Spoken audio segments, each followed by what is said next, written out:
All right. Hello, everyone. Welcome to the Build Your Life Coaching Biz podcast. I have a very special guest here with us today, Sarah Waldbuser, and she is in St. Louis with me, which is really exciting because when I hired her to help me get my trademark up and running, I did not know that we both lived in the same city. So that was a little treat. But I want to introduce you all to Sarah and read her bio on her website so you know who she is. And then we're going to get into all the things today around trademarks and just how to legally get started with building a life coaching business as well. So Sarah Waldbuser is an attorney for coaches and online entrepreneurs. After several years at a law firm and a few career jumps, she ended up falling in love with online business and loves helping entrepreneurs achieve their dreams in a smart and protected way. When not at her computer, she loves hanging with her family, having wine with friends, flying around the globe, and connecting with other online business owners. She was an editor of the St. Louis University Law Journal and has published articles in various publications, including the Huffington Post, American Journal of Public Health, and St. Louis University Law Journal. Sarah has a degree in political science from Emory University, a master's in public health from George Washington University, and a law degree from St. Louis University School of Law. And also one of my favorite things about Sarah as well, that she adores and loves traveling just as much as I do. And I love Ye- that that is in the name of your business, which is Destination Legal. Yes, thank you. I don't often hear my full formal bio. It's like, oh yeah, I did write for a law journal once, but we need to actually meet one of these days That's since we're right. so close. Yeah. Yes, yes, that would be wonderful. I know we've talked about doing some networking events Yeah. around here in St. Louis, so that'd be amazing. Yeah. But yeah, Yeah. so Sarah, I originally met you through Lacey Sites. She's an online coach that I trust and value dearly. And so when I went into her Facebook group and I said, hey guys, I'm thinking about trademarking my life coach certification program, like who should I go through? And so many people had recommended you. I think Julia Wells had as well. So I'm so grateful for the connection. And so I want to hear more about you and your story and how you decided to start your own business and helping online coaches and entrepreneurs with trademarks and getting the legal side set up with their businesses. Yeah, absolutely. And interestingly, my entrepreneur journey did not begin with wanting to do legal. It was really the last place that I wanted to be because I didn't really love being a lawyer. I worked in Washington D.C. for many years and never really loved the law firm life. I pretty quickly knew it wasn't for me, which is why I eventually went back for my master's in public health and ended up working in a university in a think tank, and I was always after travel and freedom are big core values for me and really important. And I ended up working in international health law for a while and got to travel all over the world into the Middle East and Africa and Asia, and it was wonderful. But traveling for work like that is not the same as traveling for fun, right? Yes, you get to go see places, but you spend 75% of the time in a hotel conference room. And so almost, it's been about over a decade now, there became a point where I was had a moment of just like, I'm living in DC, I have amazing friends, I have my quote unquote dream job, and I'm just not happy. I'm just not happy. And I had friends just telling me, like, just look at work as like your 9 to 5. It's just what you do. It's not a big deal, and get your fulfillment from everywhere else. And I was like, this is 40 to 50 hours a week of my life. Like, I want to actually enjoy it. So I started searching online, like travel and work while you travel. And I was looking for things besides being a travel agent or like an airline stewardess, right? Like, what else is there? Or teaching English abroad. Like, those seem to be the three main things. I came across this podcast by two guys who were running an online business from Bali. And this was back in 2012 when this was just really not a thing yet, right? Like the word digital nomad had, who knew what that was? I started listening to this podcast every day to and from my walk to work in DC. And it was so inspiring. And I started hearing all these stories of businesses building e-commerce stores and SaaS products and being service providers. And, about 6 to 8 months into this, then into next year, 2013, now I think it was, they offered a 2-week workshop in the Philippines, a tropical island in the Philippines, on how to start your online business. And the promise was by the end of 2 weeks, you would have a business, you'd have a website that they helped you build, and you would be up and running. And I decided to go for it. I cashed in my 401k, I quit my job, and I went to this island in the Philippines, much to my parents' chagrin, and started my first online business, which was called The Bootstrap Lawyer. And it was very masculine. I had no idea what I was doing. This was a time when online attorneys, virtual law firms were just beginning. There were maybe, 2 to 5 people that were doing this. And I did get a few clients, but I really wasn't into it. I was like, this is no fun. So I spent the next 2 or so years being a digital nomad. I started an e-commerce store. I was doing drop shipping. I was doing consulting for, another e-commerce store. I was doing all this stuff. The whole time I was living in Thailand and Vietnam at the time, once people found out I was an attorney, I kept getting questions. What's a privacy policy? Do I need a contract for this? Can you review this contract? What are terms of purchase? And eventually, the more online business owners I met, the more coaches I started to meet, because I, found my first life coach, and then I found some health coaches and business coaches, and it just opened my world. And, I started doing coaching programs and things like that to try to figure out my life at this point. And I just kept getting all of these questions. So one day, when I first started out, I was actually trying to do a combo of like business and legal, like business coaching and legal, but everyone was just coming to me for the legal. So there was a really down point. I was living back in the States by this point and couldn't pay my rent and had to go to my parents. And my dad was like, you need to get a job. He started sending me law firms in Chicago, which is where I was living. And I like brushed up my resume. And as I was doing that, I was just like, I cannot go back to a 9 to 5 at this point. I had been traveling and kind of free for almost 3 or 4 years at that point. And so I just had a moment and I was like, okay, if it's between going to work at a law firm or like having my own business doing legal and actually helping business owners that really need it, that are really confused by legal jargon and legalese and contracts, like I can help them. And so I decided to just go all in with the legal. And, within 6 to 7 months, it had my first 10K month of my business and it just grew from there. And so that's kind of how Destination Legal was born, as the destination for coaches and online business owners on the internet. But as you said, I also love travel. And so just trying to bring in more of me and making legal fun along the journey of business. Wow.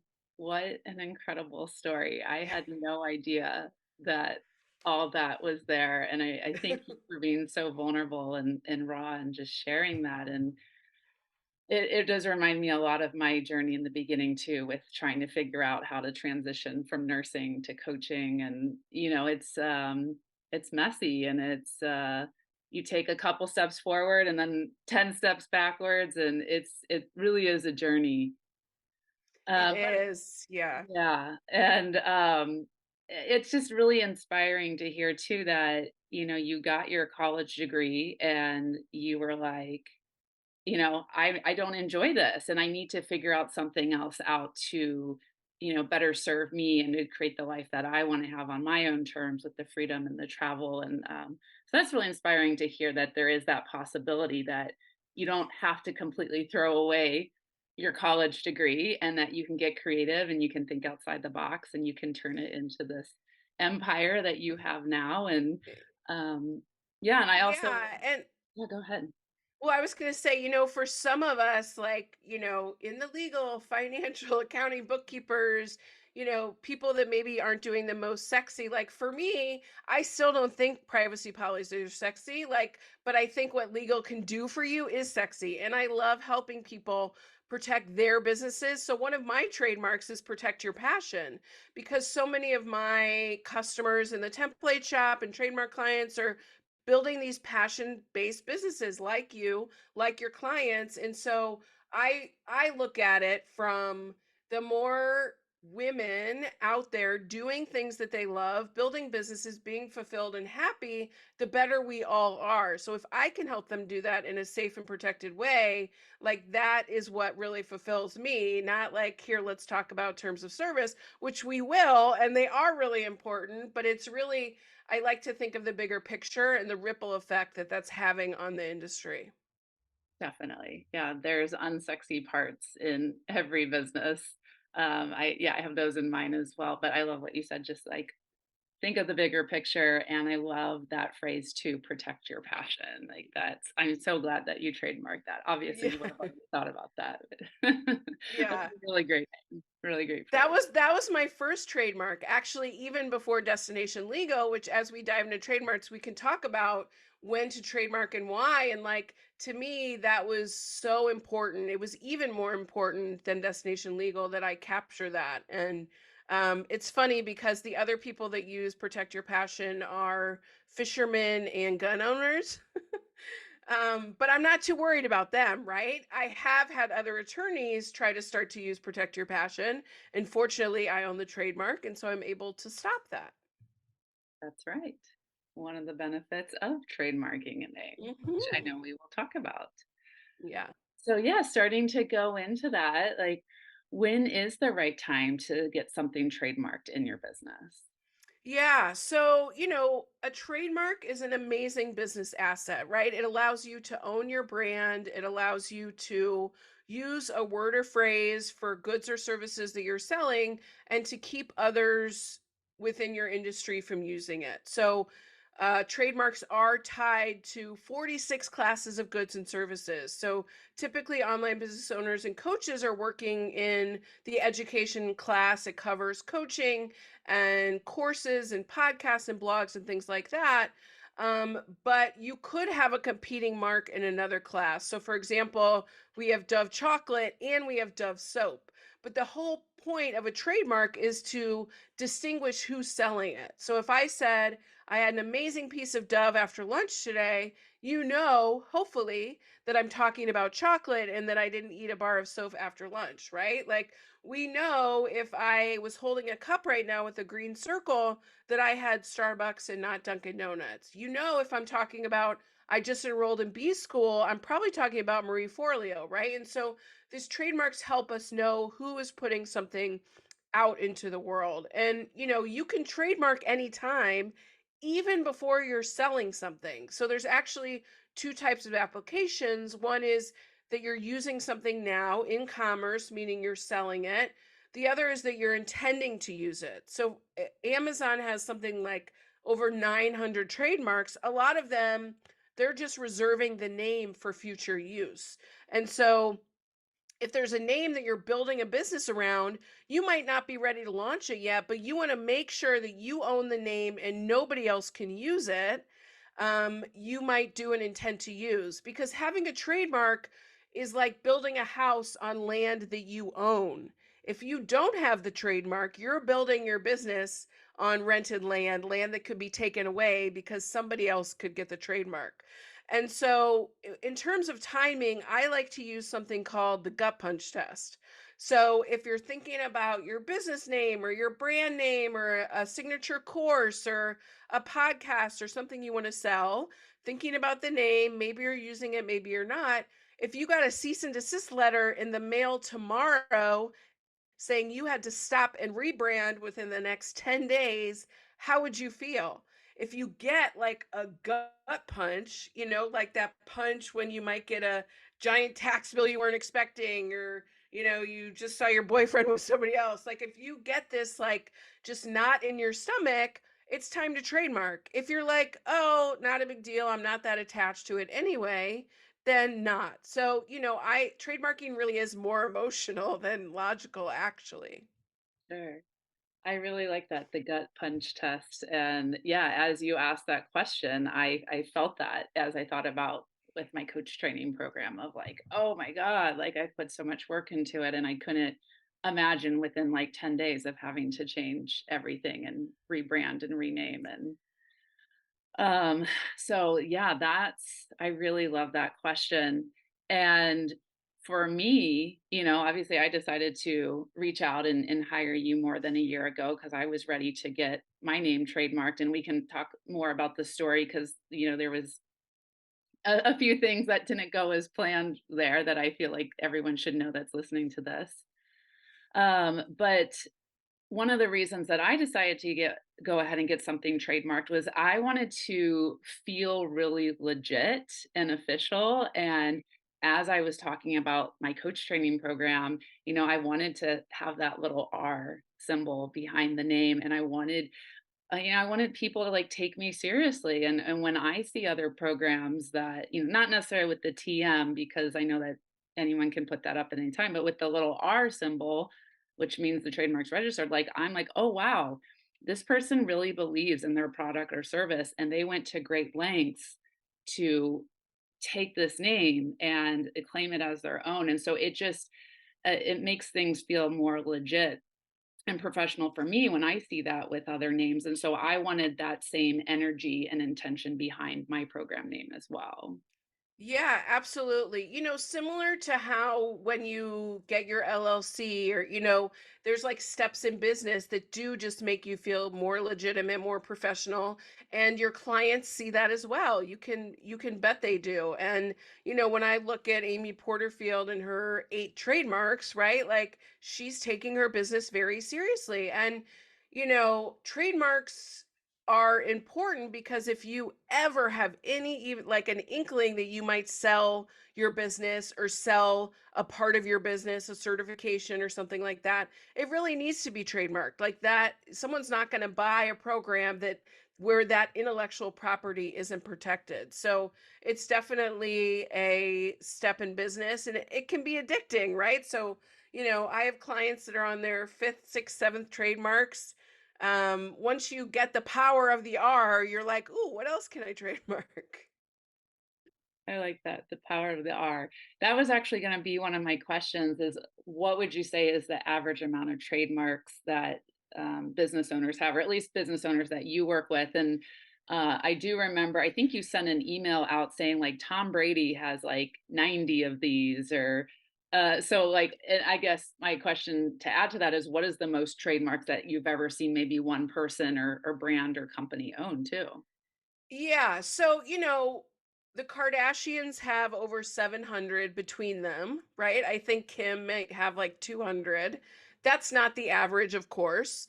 For me, I would say I've definitely have clients that have done 7 or 8 on the higher span. I would definitely say average is like 2 to 4, right? I have a lot of clients that get one and then they come back for 2 or 3. I have clients that maybe waited a little bit too long and they're like, I need these 3 or 4 right now to get started, because the date of filing the application kind of starts your legal protection if somebody else came in.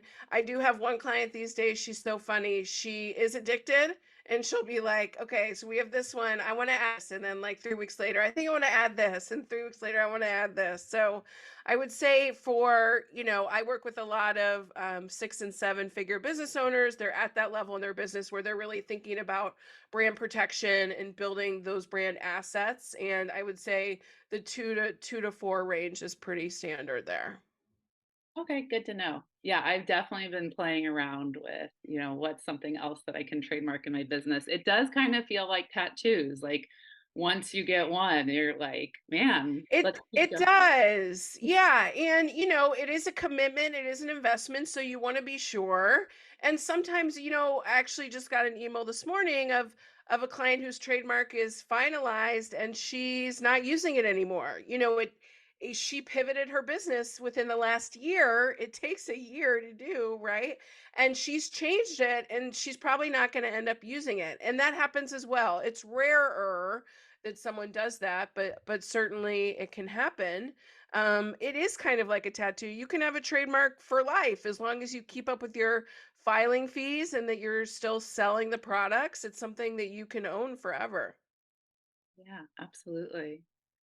So, what are all the things that you can get trademarked in your business? Like, obviously, you could do your website name or your LLC name or your program name. Like, kind of, what are some other creative ways that you can use trademarks in your business? Yeah, absolutely. Basically, the only requirement is that you're selling something kind of under the umbrella of the name. So, podcast names, because you can sell advertising, retreat names, names of mastermind or signature coaching programs, courses. You can trademark. A series of books. So, something interesting, you can't trademark the title of a single book, but you can trademark a series of books.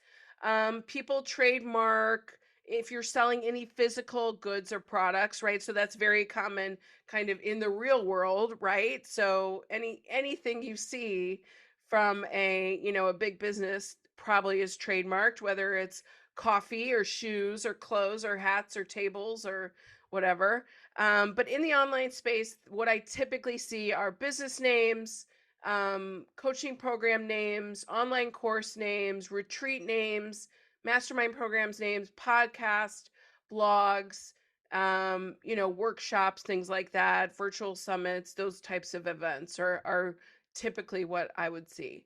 You can't trademark like the name of your Facebook group because that's not really something that you're selling or selling under or not supposed to anyway. And so, yeah. Can you trademark your own personal name? So sometimes it depends how unique your name is. So, Tony Robbins can trademark his name, Oprah can trademark her name, but like Sarah Smith couldn't trademark her name because it's too common. Maybe if Sarah Smith grows a brand and has millions of followers and has gained that, she could. So what I often do for clients, I do have clients that have trademarked their first name in conjunction with their brand. So for example, one of my clients is a health coach. Her brand is Strong with Sarah.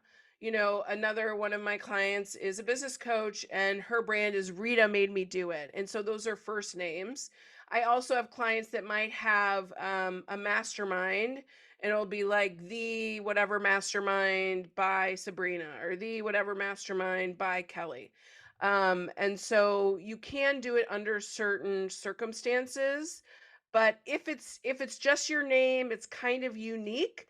You don't really need to worry about it, right? Because the whole point of having a trademark and naming something is it's so somebody else can't, right? And so I don't know how many life coaches are out there named Krista Kathleen, if that's of concern, right? But typically, those working within these industries using their names, you're going to be okay. Okay, that's good to know. Yeah, I always have my coaching students. We're just moving into semester 2 and we're doing the whole business side of things now with getting our coaching business set up. And a big thing is like, yeah, what do I name my business? And so I feel like I can guide them a little bit more now too, based off our conversation today. So this has already been very helpful. And Good. so I also know that people can file their own trademarks. And when I was deciding if I was going to hire you or not, I think a couple people had said, like, yeah, you can do it yourself. And my personal rule in my business is if I like don't know anything about it, the first time I'm always going to hire an expert to help me. And then maybe like the second time or third time when I could start to do it myself. Like when I wrote my book Beyond the White Picket Fence, I was like, there's no way in hell I'm going to try to figure this out myself. I'm hiring an editor and ghostwriter. So that's just my personal rule. So it was a fairly easy decision for me that I was like, I'm going to go to a trademark attorney because I don't know anything about this. I don't want to like miss anything or waste money or time. But so like kind of what are some of the pros and cons of filing your own trademark versus like working with you as a trademark attorney? Yeah, there's a story that people talk about, like, the contractor that comes to your house to fix your deck costs $500, and all he did was come and hammer one nail. And it's like, you're not paying him to hammer the nail, you're paying for the knowledge to know which nail to hammer. And it's similar with trademarking, right? Or anything, like you said, that you're not an expert in. I'm personally not gonna fix my own plumbing or fix my toilet, or you know, give myself a root canal. Like, there are things that people just know better and it's safer to do. So, the big pro of going with a trademark attorney is that we know what we're doing. There are, as I said, there's over 45 different classes of goods or services. You have to know which one to pick. There's a way that you have to describe your goods and services, that you have to know how to do that, or else USPTO, the trademark office, will come back with questions. You have to submit a specimen in the right way. You have to submit the application. So there's just a lot of things that you need to do. And someone just coming and walking off the street, I mean, could probably figure it out. A lot of people do. They might spend a few hours Googling things like that. But the truth is, over 50 to 60% of people that try on their own fail, and they might have not had to fail. So often, what will happen is someone will do the trademark on their own, and they'll get an office action back from the examining attorney, and then they'll just abandon it. They'll just run for the hills, because an office action is very legal. There's legal case law in there, and you have to know legal case law to respond to it. And so they'll just abandon it. Whereas if they had a trademark attorney, it could have been a fairly easy thing to resolve. Sometimes there is just an issue with how it was described or how your specimen is. If it's a bigger thing of there's a likelihood of confusion with another mark that's pending or registered, you definitely need an attorney to respond to that, which you could hire at that point. I've had so many people try through LegalZoom, try on their own and come to me to, for lack of a better word, like, clean up the mess, right? So the pros are just knowing that it's taken care of, it's being handled, that you have a professional. The con is cost, right? So the pro of doing it yourself is you're saving money, but you're certainly not saving time and energy. And in the end, you could end up spending more, or you could lose out on a mark that you otherwise would have gotten. Definitely. Well, like I said, in the beginning, I was already convinced that, new business owners would need to work with a trademark attorney to get something like this started. But now I'm even more convinced after Yeah, hearing you say and it. make sure it's a trademark attorney, because I have people that have tried their cousin who's a real estate attorney to have them file it, and then they come to me with this application. It's just like, just because someone is a lawyer doesn't mean they know trademark law. I wouldn't know the first thing about, family law or doing a real estate closing, right? These are all very different things. And so you do want to make sure that it's someone that has experience in IP. That's a very good point. Thank you for clarifying that. Yeah, so let's talk about what are some of the negative consequences that happens or that you've seen when someone doesn't file a trademark and they're really attached to the name they chose for their business or their program. Yeah, so there's a couple things that happen. One is, somebody builds a big brand or signature program around a name. They're running it for 6 months, a year and a half, and they don't trademark it, and somebody else does. And then that trademark owner comes in and sends them a cease and desist letter, and they have to completely rebrand. There's no choice. You don't get an option here. It's something that you have to do. Worse than that, someone could file a trademark infringement claim. Not only would you have to rebrand, but you could have to actually pay them money because you were using their trademark. It's more rare, but it certainly does happen. So that's kind of the worst case scenario, that you've already built a brand, you have an audience that knows you under this name, and you have to go and change all of that. The other one is where people might just be starting out and have a name and haven't trademarked it, and don't. And then again, like down the road, someone just comes and starts using it and then they trademark. So I would say the biggest thing is just emotionally, you are going to lose your name, and worse, you're going to have to spend money to rebrand it. Because as long as you don't own it, there's always the chance that somebody else could. So the other thing is just if someone doesn't do the research. So I always suggest, whether you're trademarking right away or not, when you're first going to name a brand or program or something, just Google it. See what comes up, see who else is using it. Look on social media, just do a little bit of due diligence. And if something comes up that's like someone in your industry is using it and you see the R, you shouldn't, because if you go ahead and start and end up with a cease and desist, you really have no one to blame but yourself. There's also a free search engine at uspto.gov that you can search and just see, if there are any registered or pending trademarks currently for that. So I do have a question for you about my book. So I wrote a book called Beyond the White Picket Fence, and I didn't Google it before, and I should have. But so I ended up using the name, and there are 2 to 3 other Beyond the White Picket Fence books on Amazon. But like I heard you say, like they're not a series, so I guess you can't technically trademark it. But let's say that I did decide to write 2 or 3 more books and create this series and trademark that phrase, then you're saying that I would have, even though that these people published their books before me, like I could technically send them a cease and desist after that, and they'd have to change the name of their book. Correct. So if you had like an overarching series called Beyond the White Picket Fence Volume 1, or Beyond the White Picket Fence My Story, and Beyond the White Picket Fence Her Story, or something like that. Yes, and you got that trademarked for a series of books, then you could send a cease and desist. Like, think about it. Harry Potter is trademarked for a series of books. If someone else decided to write Harry Potter Into the Wind, like that wouldn't be okay, right? They would get a cease and desist. Got it. Okay, that is something I will have It's to. powerful. It is It does feel powerful. powerful. Yeah. It Yeah. does. Yeah. Yeah, interesting. Okay, my next question for you is, why does this process take so long? Like, I remember when I first hired you, I think it was spring of 2022, and I was thinking like just maybe a couple months and then we'd be good to go. And it took like over a year. And I think you had told me that, but I just did not expect that this process takes so long to get a name trademark. So, yeah, if you could tell us a little bit more about that.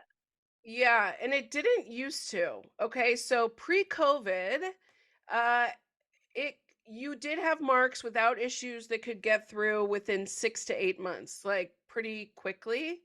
Post COVID, it is taking a year or more, even for simple marks. And I think there's two reasons why. One is I think they probably have less examining attorneys. Each trademark application is reviewed by a real live examining attorney who reviews it, looks at other trademarks, decides all of that. Um, and I think they probably have a shortage. And two, the number of trademarks being filed has doubled in the last 5 years. And so they just have way more to go through. The reason for that is I think people are waking up to the power of trademarks, and there are more business owners, right? Like with COVID, with the online space, the coaching industry growing, people are realizing the importance of having a trademark. And so there's just more of them, but there's still not any more examining attorneys. And so it's really just slowing things down. But as I said, like, even though it takes a long time, the good news is the date that you submit your application starts your legal protection. Meaning, if you submit yours today, I submit mine tomorrow, USPTO won't even look at mine until yours is processed. So that date of the application does serve and is important. Good to know. And I know that we wanted to talk a little bit more about what my process was like working with you. And we had a little bit of, I don't know if you call it a pitfall or what you call it, but so I had originally brought to you my brand name, Build Your Life Coaching Biz. And I think you had given me the feedback that that most likely wouldn't go through because maybe it was like a little bit too generic or you can Descriptive. Yeah. descriptive, yeah. And I remember just being like heartbroken and like for a couple of days I was really sad and I was like I don't know how I'm going to find a different name. I've been using that name for so long and I remember like you gave me the advice that sometimes this happens but then an even better name is out there and on the other side of it. And I was able to come up with, the different name Born to Coach and I actually love that name so much better, and so I'm Yeah. really glad it actually happened, even though it was heartbreaking.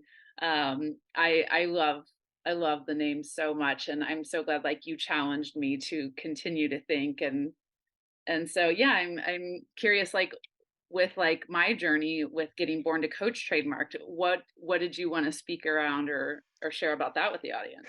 Yeah, so part of what we do, and again, this is a good reason to work with a trademark attorney, is that prior to filing, we go through a really comprehensive search of other pending or registered trademarks to make sure there's no likelihood of confusion. Because if there is, the trademark office will have a problem with it, and that's when things get very complicated. But what we also do is like just think about the name in general, and so trademarks will not be approved if they're merely descriptive of the service you're offering. So, for example, Apple, if you're selling apples, you can't call your store Apple. But if you're selling computers, you can call your store Apple. If you are, have your business, it's called, helping people lose weight or build your life coaching biz, it is describing exactly what you're offering. And so the trademark office will say that's just too descriptive of the services and too generic to really claim a trademark. The best trademarks are those that are unique, that are words that maybe you wouldn't think about, like Amazon or Dubsado or new words or things like that, and those that aren't just describing. And so the big reason with yours was because it was merely descriptive, that we wanted to go back and think, okay, like how can we make this more unique? And I love Born to Coach too. Like I think that sometimes this happens for a reason. And I have had clients where their name is taken or something too close to it is taken, and they do have to go back to the drawing board. And often it can be a good process to go through as you're building your brand. Mhm. It was. It really was. And yeah, I just, like I said, I love it and I'm so proud of it. And I remember one of my students in my last class, when they saw that I was changing the academy to that name, she teared up and she was like, got emotional. And she's like, it's such a powerful and beautiful name. And the way I got it was I hear so many coaches say, like, I feel like I was born to do this work. And so Yeah. it's like, yeah, I want people who feel like they were born to coach to train my academy. Love that. That's where it came from. Yeah. If we have some time to go through some of the other legal stuff, I think that would be super helpful for our listeners. Well, before we switch gears, is there anything else that you feel like we need to go over or discuss about trademark? No, I feel like we cover the bases, and only if you're thinking about it or you got the gut punch while listening to this, then reach out to Destination Legal. Yeah, and that was gonna be my question is, if someone's listening to this and they're like, "Okay, I'm ready. I wanna trademark something. I wanna hire Sarah." Like, what does that process look like? Yeah, for sure. So, all of the details are at destinationlegal.com, but basically how we work together is once you sign on, you get a questionnaire where we ask you questions about your business, about your trademark, how are you selling, when did you start selling, and things like that. And then we go and do our search. And I have a great paralegal that works with me, and then we issue what is called a legal opinion letter on your chances of trademark success. So a trademark is never guaranteed, but it's always our goal to make sure we're walking into it with all eyes open. So we actually rate things on a stoplight scale of red, yellow, and green. If you got a green, great. This is probably going to be a good, easy process. Yellow, maybe there's some pending marks that could be an issue, but we think we have some great arguments. And a red is like, we're not doing this. There's no chance, right? Because I'm not going to file the application if I know you're not going to get it, which is with you, is like, build your life coaching biz. This is a red. We're not doing it.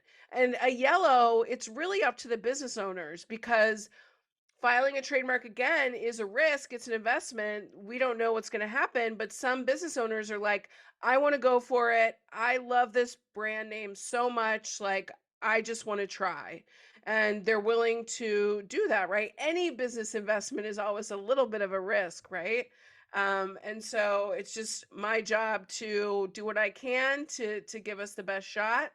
Most of the time we get it through, but sometimes we don't, and that hurts me sometimes more than my clients because I am an empath, and so I feel it. But yeah, so that's basically how the process works. And any questions, always feel free to reach out to me. Usually on Instagram at Destination Legal, and my DMs is a quick and easy way. I love knowing that you're an empath. I just think the legal side of things can feel really scary and intimidating, and so just knowing that like you're a woman, you're a mom, you're an empath. Sounds like you've worked with coaches as well. Like that just felt for me, I felt really safe and comfortable talking to you and reaching out and hiring you. Because yeah, this legal stuff can be really overwhelming and terrifying, to be honest. Yeah, it can. And the motto on my website is like legal made easy. Like it's my goal to make it easy for you and to make it less scary because it is something that is important, and it is something that stops people from moving forward. And that's like the last thing that we want, right? Because again, we want more people out there building amazing businesses and doing what they love. Definitely. So yeah, I think this is a good segue into someone who is a brand new business owner, or maybe they don't have to be brand new, but just maybe they haven't done anything legal protection wise with their business yet. Like what someone who has not looked into this yet, what do you think a newbie needs to know in terms of getting started with legal protection for their business? Yeah. So really the most important thing, and I get this all the time, is whether you're, a coach, a service provider, someone working one-on-one, the most important thing is your contract. That is your legal foundation. It's the most important thing that can protect you. You don't necessarily need your LLC yet. Like you don't need to worry about having a website yet. If you're just starting out, like a way to get paid and your contract are literally the only two things that you need. And your coaching contract is so important because not only does it protect your business, your sales, your money, but it also creates really important expectations and boundaries with your client. What are you offering? How many sessions? How long is each session? What if they miss a session? When are you on Voxer? How long is it going to take you to respond to email? Like just clarifying a lot of these expectations can really help make the coaching relationship go more smoothly. So not only is it for you, but it's also for your client. So really that's the number one thing that you need. And then as your business grows, legal's like a toolbox. Like as your business grows, you're going to be adding more things into your toolbox. So once you do have a website, you need your website terms of service, and a privacy policy is legally required as well. And those just go in the footer and they protect your website and they protect the people visiting your website. As you grow, you might expand into a membership or a group program or something like that. And then you need terms of purchase. And terms of purchase are similar to your one-on-one contract, but they can be agreed to online. So if you're selling a course or a group program where hopefully you're getting dozens and hundreds of people signed up, you don't want to have to send everyone for a signature. They're just agreeing at the point of checkout. And then when you're hiring team, you want to make sure to have an independent contractor contract. If you're hosting a retreat contract. So, you don't need to worry about all of that now.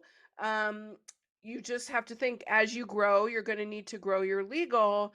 And what's nice about that is it doesn't have to be super overwhelming. So at Destination Legal, we have a coach's legal checklist, which kind of outlines the initial things that you will want to think about as you get started and then as you grow.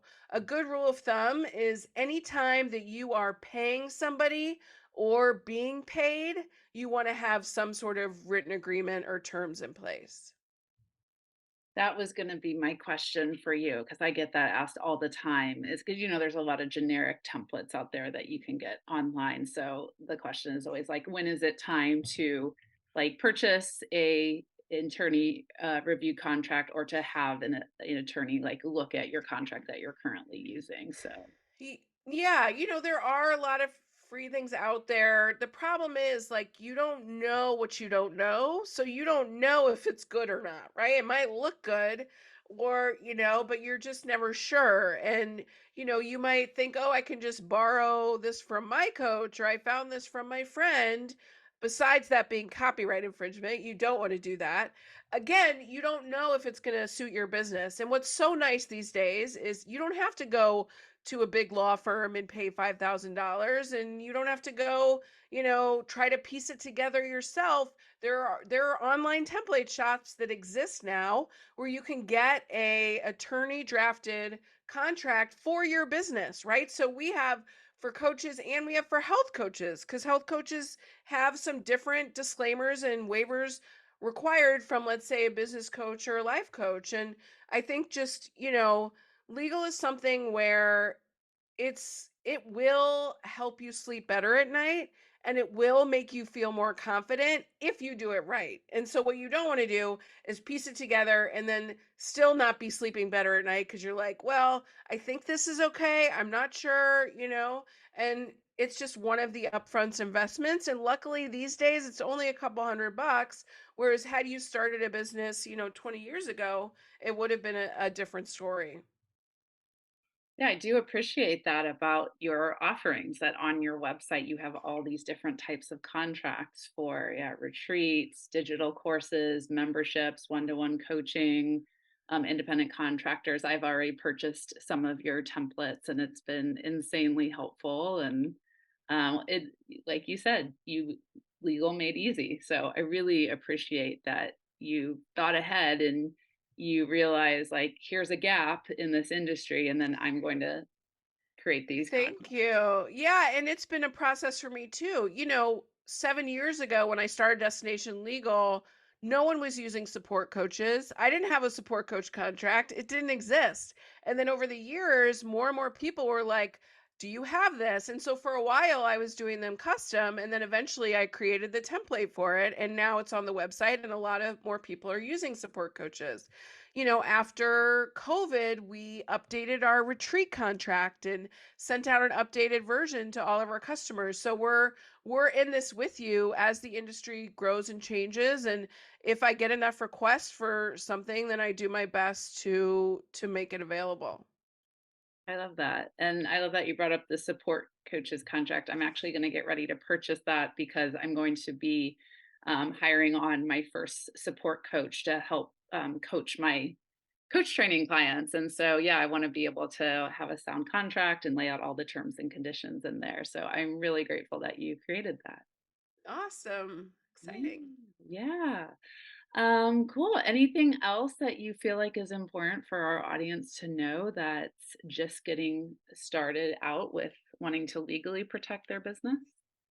Yeah, I mean, I think the main message, illegal is kind of a mindset thing, right? Like, don't let it scare you. I know it can be a little bit overwhelming. Just take it one step at a time. And we have a lot of resources. So, we have a $27 product called Happy Hour Your LLC that shows you how to file your LLC in 1 hour. That isn't something you need to hire an attorney for, go to LegalZoom for. That's something you can do on your own. And, we have a blog that has a ton of information. Again, it's my goal just to make it less scary. But if you take away one thing from today, it's just, get your contract in place first and foremost. And then obviously, as you grow, trademarking and protecting your IP is really important as well. Perfect. I think that's a great starting point for any coach who's listening to this episode today. And hopefully, yeah, it makes it feel less overwhelming and not as scary to get started. Absolutely. And we're going to have that coach's legal checklist at destinationlegal.com/Krista. So anyone from your audience that's listening today can just go grab that. And it just lists the four most important things to think about probably within your first year. That's so great. I love a good checklist and just Mm. keeping everything organized in one place. Yeah. Perfect. Well, anything else that you want to add before we wrap up, Sarah? I don't think so. Come follow Destination Legal on Instagram. We put a lot of fun stuff, fun for me, maybe not as fun for you, but educational for you, which is important. And then I share, some travel pics, some baby pics and things like that. I love that you mix your personal life in with the business side too, which I think is Yeah. important. Just creates that trust right from the start too. Yeah. Beautiful. Well, thank you so much, Sarah. This has been amazing, and I'm going to keep sending anyone to you that any coaches or online business owners that are looking for attorney drafted contracts or terms and services or anything legal wise with their business. I'm going to keep sending them to you because I feel like you're the best, and I've used all of your services and products, and I'm going to keep using them moving forward. Thank you so much. I appreciate you. Yeah, of course. All right. Have a great rest of your day. Thanks, you too.